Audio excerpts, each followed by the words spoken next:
Hi hello, നിങ്ങളിപ്പോൾ കണ്ടുകൊണ്ടിരിക്കുന്നത് ഒരു പെയിന്റ് ഡിഫക്ട്സ് ആണ്. ഈ ഒരു ഡിഫക്ട്സിന്റെ പേരാണ് ഓറഞ്ച് പീൽ. പേര് കേൾക്കുമ്പോൾ നിങ്ങൾക്ക് മനസ്സിലാക്കണം എന്താണെന്ന്. നമ്മൾ കഴിക്കുന്ന ഓറഞ്ചിന്റെ തൊലിയുടെ ഷേപ്പിലാണ് ഈ ഒരു ഡിഫക്ട്സ് ഉണ്ടാവുന്നത്. ഇതിപ്പോൾ എങ്ങനെയാണ് ഉണ്ടാവുന്നത്, ഇതിപ്പോൾ എന്ത് ചെയ്താൽ ഇതിപ്പോൾ മാറി കിട്ടും എന്നൊക്കെ ഞാൻ നിങ്ങൾക്ക് പറഞ്ഞു തരാം.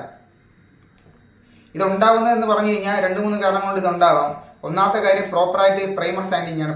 ഒന്നാമത്തെ കാര്യം അത് നമ്മൾ ഒരു നല്ല രീതിക്ക് പ്രൈമർ സാൻഡ് ചെയ്യാതെ പ്രൈമർ തേക്കാതെയൊക്കെ നമ്മളൊന്ന് അടിക്കാൻ നേരത്താണ് ഈ ഒരു ഡിഫക്ട്സ് കാണുന്നത്.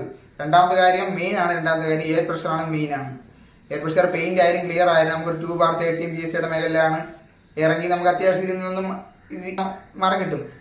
അല്ലെങ്കിൽ ഓറഞ്ച് പീൽ വന്നു എന്നുണ്ടെങ്കിൽ നിങ്ങൾ കാര്യം ചെയ്യുക, ആ പാനൽ നല്ലപോലെ ഒന്ന് ഡ്രൈ ആയതിനു ശേഷം ഒരു 1500-2000-ൻ്റെയോ വാട്ടർ പൈപ്പിൽ നല്ല രീതിക്ക് സാൻഡ് ചെയ്യുക, അതിനുശേഷം പോളിഷ് ചെയ്യുക.